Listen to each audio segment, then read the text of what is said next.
Aladdin's mother prostrated herself a second time before the Sultan's throne and retired. On her way home, she laughed within herself at her son's foolish imagination. "Where," said she, "can he get so many large gold trays, and such precious stones to fill them? It is altogether out of his power, and I believe he will not be much pleased with my embassy this time." When she came home full of these thoughts, she told Aladdin all the circumstances of her interview with the Sultan, and the conditions on which he consented to the marriage. "The Sultan expects your answer immediately," said she, and then added, laughing, "I believe he may wait long enough." "Not so long, mother, as you imagine," replied Aladdin. "This demand is a mere trifle, and will prove no bar to my marriage with the princess. I will prepare at once to satisfy his request." Aladdin retired to his own apartment and summoned the genie of the lamp, and required him to prepare and present the gift immediately before the Sultan closed his morning audience, according to the terms in which it had been prescribed. The genie professed his obedience to the owner of the lamp and disappeared. Within a very short time, a train of 40 black slaves, led by the same number of white slaves, appeared opposite the house in which Aladdin lived. Each black slave carried on his head a basin of massy gold, full of pearls, diamonds, rubies, and emeralds. Aladdin then addressed his mother. "Madam, pray lose no time. Before the Sultan and the Divan rise, I would have you return to the palace with this present, as the dowry demanded for the princess, that he may judge by my diligence and exactness of the ardent and sincere desire I have to procure myself the honor of this alliance."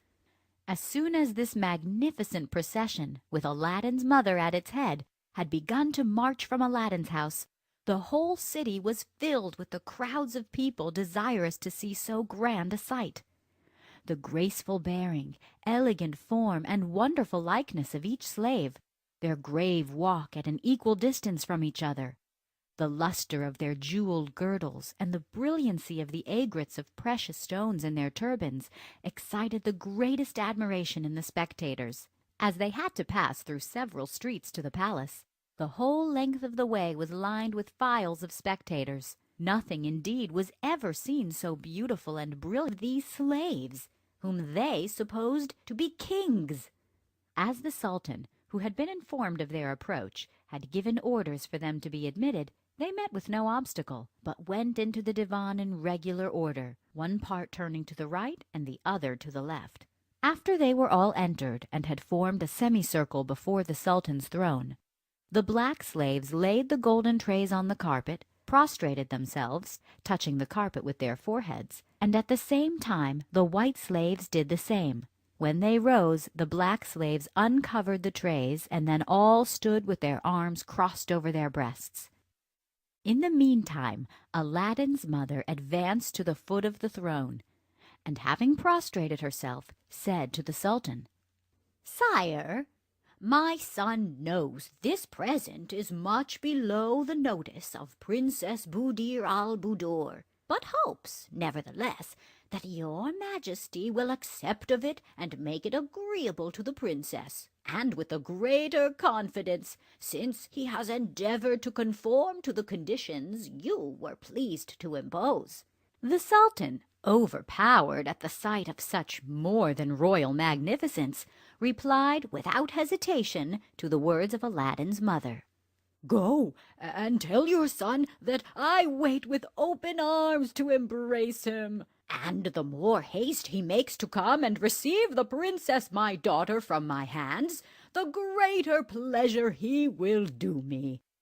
As soon as Aladdin's mother had retired, the Sultan put an end to the audience, and rising from his throne, ordered that the princess's attendants should come and carry the trays into their mistress's apartment, whither he went himself to examine them with her at his leisure.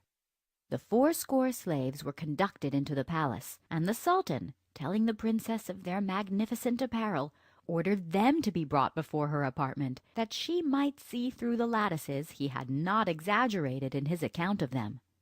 In the meantime, Aladdin's mother reached home and showed in her air and countenance the good news she brought to her son. "My son," said she, "you may rejoice you are arrived at the height of your desires. The Sultan has declared that you shall marry the Princess Buddir al-Buddoor. He waits for you with impatience." Aladdin, enraptured with this news, made his mother very little reply, but retired to his chamber. There he rubbed his lamp, and the obedient genie appeared.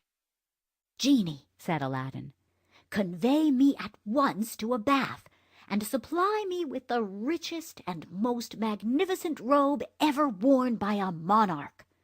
No sooner were the words out of his mouth than the genie rendered him, as well as himself, invisible, and transported him into a bath of the finest marble of all sorts of colors, where he was undressed, without seeing by whom, in a magnificent and spacious hall.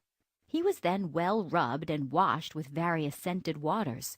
After he had passed through several degrees of heat, he came out quite a different man from what he was before. His skin was clear as that of a child, his body lightsome and free, and when he returned into the hall, he found, instead of his own poor raiment, a robe, the magnificence of which astonished him. The genie helped him to dress, and when he had done, transported him back to his own chamber, where he asked him if he had any other commands. "Yes," answered Aladdin. "Bring me a charger that surpasses in beauty and goodness the best in the Sultan's stables, with a saddle, bridle, and other caparisons to correspond with his value. Furnish also 20 slaves, as richly clothed as those who carried the present to the Sultan, to walk by my side and follow me, and 20 more to go before me in 2 ranks. Besides these, bring my mother 6 women slaves to attend her, as richly dressed at least as any of the Princess Buddir al-Buddoors, each carrying a complete dress fit for any sultaness.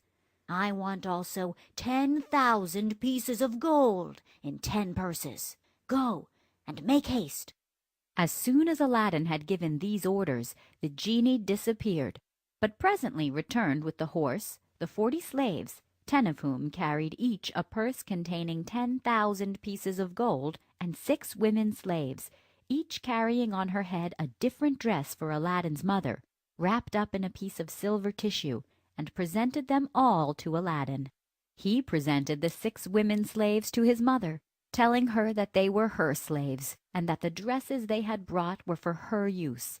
Of the 10 purses, Aladdin took 4, which he gave to his mother, telling her those were to supply her with necessaries.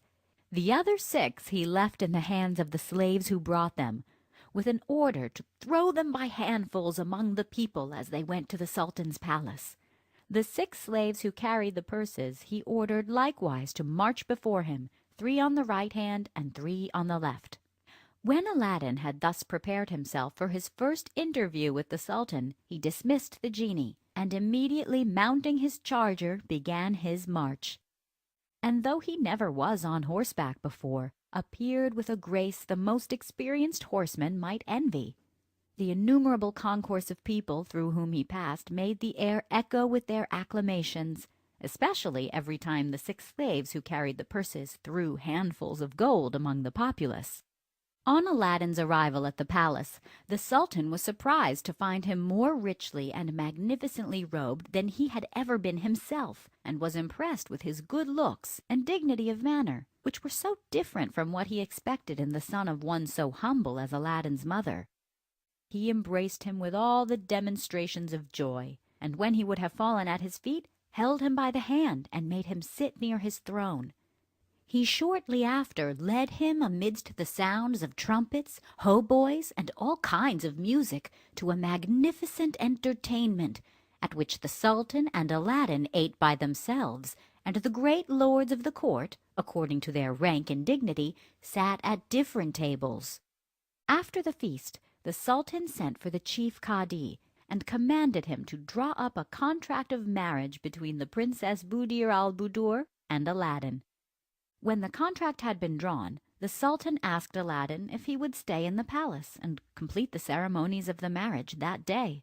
"Sire," said Aladdin, Though great is my impatience to enter on the honor granted me by your majesty, yet I beg you to permit me first to build a palace worthy to receive the princess your daughter.